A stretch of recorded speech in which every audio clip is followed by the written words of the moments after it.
The Bible, is it truly inspired of God?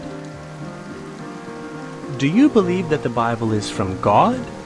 Or do you think that it is a book that contains purely thoughts from men? That is an ongoing debate even among professed Christians. For instance, in 2014, a Gallup poll in the United States revealed that the majority of nominal Christians agreed that the Bible is connected in some way to God. On the other hand, about 1 in 5 polled viewed the Bible as a book of ancient fables, legends, history, and precepts written by man. This controversy puts the spotlight on the real meaning of the term inspired with regard to the Bible. 2 Timothy 3:16. Inspired. What does it mean? The Bible is made up of 66 small books, which were written by some 40 writers over a period of about 1,600 years. But if the Bible was written by men, how can it be inspired of God? Simply stated, the expression inspired of God means that the source of the information in those writings is God. The Bible puts it this way: men spoke from God as they were moved by Holy Spirit. 2 Peter 1:21. In other words, God used His invisible energizing force, Holy Spirit, to transmit His message to the writers of the Bible books. This can be likened to a businessman dictating a letter to his secretary. The letter's author is not the one doing the writing, but the one doing the dictating. Some Bible writers actually heard God's message conveyed audibly by an angel. Others saw visions from God. In some cases, God communicated His message in the form of dreams. While God at times allowed the writers to use their own words to record His message, at other times He gave them precise wording.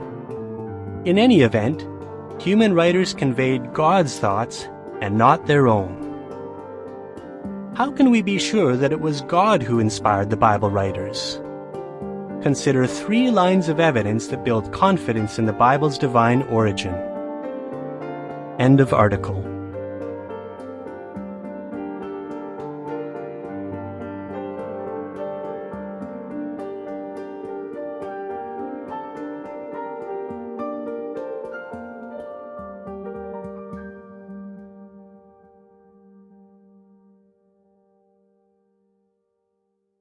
The Bible, accurate in all respects, scientifically accurate. Although the Bible is not a science textbook, it is accurate when it discusses the natural world. Consider examples from the fields of meteorology and genetics. Meteorology, formation of rain. The Bible states, God draws up the drops of water, they condense into rain from His mist, then the clouds pour it down. Job 36:27 and 28. Here, the Bible describes the 3 main steps of the hydrologic cycle. God, the source of solar heat, draws up the drops of water by 1, evaporation. Then, by means of 2, condensation, the uplifted water vapor forms clouds that pour water down as rain, or some other form of 3, precipitation. Even now, meteorologists do not fully understand all the details of the phenomenon of rain. Interestingly, the Bible asks, can anyone understand the layers of clouds? Job 36:29. The Creator, however, does understand the rain cycle, and saw to it that a human writer would include the facts accurately in the Bible. And He did this long before men could explain the basic process scientifically. Genetics, development of the human embryo. The Bible writer King David said to God, "Your eyes even saw me as an embryo. All its parts were written in your book." Psalm 139:16. In poetic language, David speaks of an embryo developing according to the directions written in a pre-existing book or plan. Amazingly, this was written some 3,000 years ago. Yet, it was not until the mid-1800s that Austrian botanist Gregor Mendel discovered the basic principles of genetics. And only in April 2003 did researchers finish sequencing the human genome, which contains all the genetic information needed to build a living human body. Scientists have described the genetic chemical code as being like a dictionary, filled with words made up of the letters of an alphabet. The words form the genetic instructions. Based on these instructions, the embryo's parts, such as the brain, heart, lungs, and limbs, develop in precise sequence and with perfect timing. Fittingly, the genome has been described by scientists as the book of life. How was the Bible writer David able to be so accurate? He humbly admitted, "The Spirit of Jehovah spoke through me. His word was on my tongue." 2 Samuel 23:2. The footnote reads, "In the Bible, God is identified by his personal name Jehovah." End of footnote. Accurately predicts the future. It is very difficult, if not impossible, to know when, how, and to what extent kingdoms and cities will rise or fall. Yet, the Bible foretold the destruction of mighty rulerships and cities in great detail.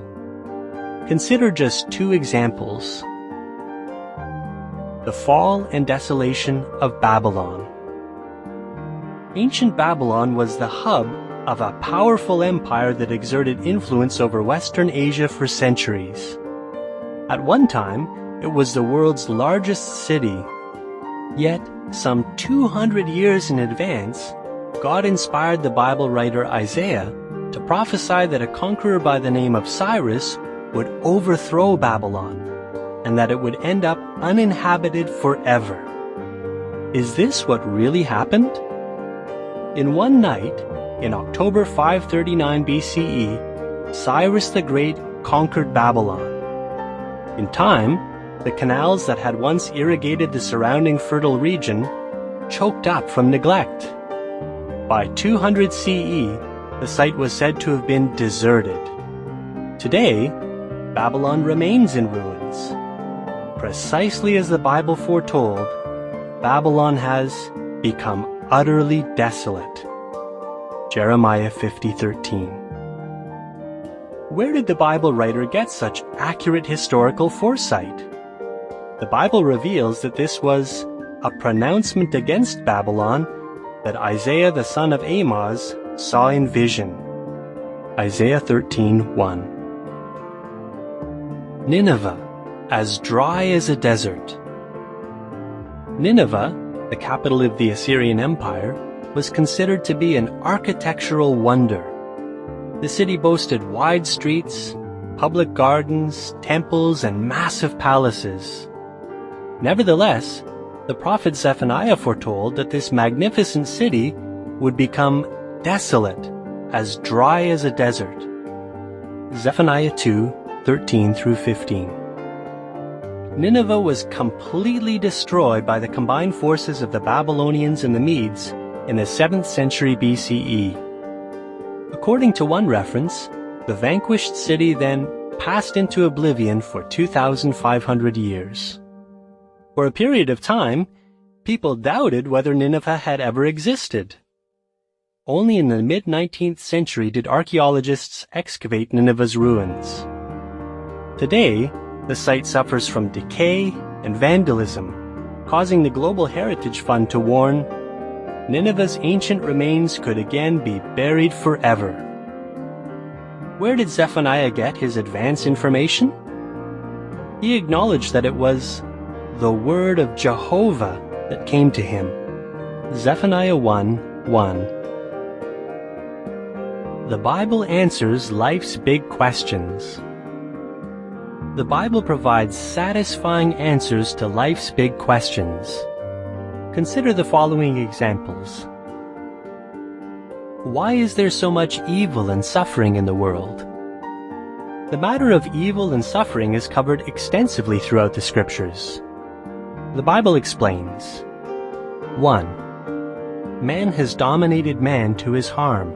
Ecclesiastes 8:9. Incompetent and corrupt human rule has brought untold suffering. 2. Time and unexpected events overtake them all. Ecclesiastes 9:11. Unforeseen events, such as serious illnesses, accidents, or disasters, can strike anyone, anywhere, at any time. 3. Through one man, sin entered into the world, and death through sin. Romans 5:12. Human imperfection and death did not exist in the beginning, when man and woman were first created. Sin entered into the world when they deliberately disobeyed their Creator. The Bible does more than explain why people suffer. It promises that God will eradicate evil and will wipe out every tear from their eyes, and death will be no more. Neither will mourning, nor outcry, nor pain be any more. Revelation 21:3 and 4. What happens to us when we die? The Bible explains that death is a state of absolute unconsciousness and inactivity.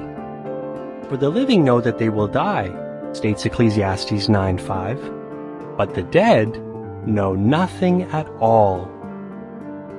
At death, our very thoughts perish. So all brain activity, including the function of our sensory organs, ceases when we die. Hence, we cannot act, feel, or think after death. However, the Bible does more than explain the condition of the dead. It holds out the happy prospect that people will be awakened from the deep sleep of death by means of the resurrection. What is the meaning of life? According to the Bible, Jehovah God created man and woman. The first man, Adam, is thus described as a son of God. Luke 3:38. Man was created for a purpose, to build a friendship with his heavenly Father and to live happily and productively on earth forever. To that end, all humans are endowed with a spiritual capacity, that is, a natural desire to want to learn about God. Hence, the Bible states, "Happy are those conscious of their spiritual need." Matthew 5:3. Furthermore, the Bible says, "Happy are those hearing the word of God and keeping it." Luke 11:28. The Bible not only teaches us about God, but helps us to live happier lives and gives us hope for the future. The Divine Author and you. After examining the evidence, millions of people around the world have concluded that the Bible is more than an ancient piece of literature. They are convinced that the Bible is God's inspired word, His communication with mankind, including you. It contains God's invitation to you to get to know Him and become His friend. Draw close to God, and He will draw close to you, promises the Bible. James 4:8. Digging into the Bible opens up a thrilling prospect. What is it?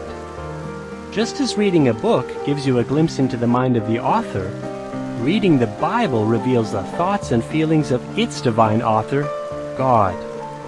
Think of what that can mean for you. You can get to know the sentiments and emotions of your Creator.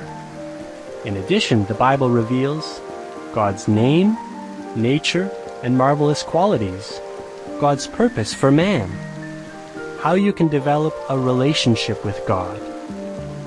Would you be interested in learning more? Jehovah's Witnesses will be glad to assist you. They can arrange for you to study the Bible free of charge. This can help you draw ever closer to the divine author of the Bible, Jehovah God. End of article.